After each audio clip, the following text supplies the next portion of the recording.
आलोय तर वाचूनच दाखवतो. बरं. श्री कुणकेश्वर प्रसन्न बसली सनम विकली प्रिय संजा. अरे ओळखलंस का? मी आई.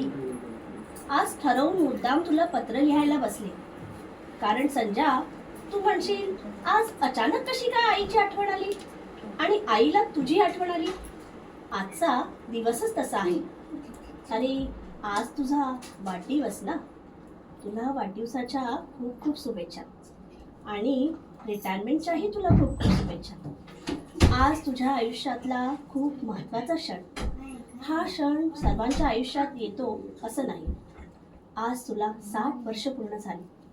तू तुझी जबाबदारी खूप चांगल्या प्रकारे पार पाडलीस. घर, संसार, मुलीचं शिक्षण आणि सर्वात महत्त्वाचं म्हणजे तुझं घर घेण्याचं स्वप्न तू पूर्ण केलंस. सगळ्यांना सांभाळून घेतलंस.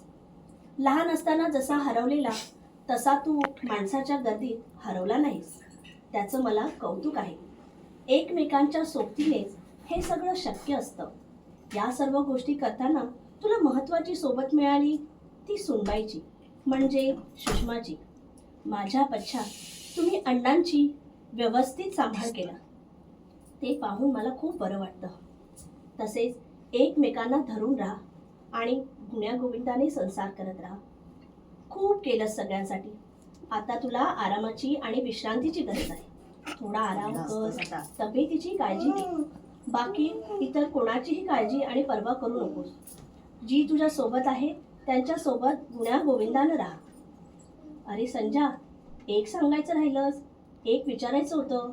मितालीच्या लग्नाचं काय? तिच्यासाठी चांगला मुलगा बघ. हा, तुझी आई.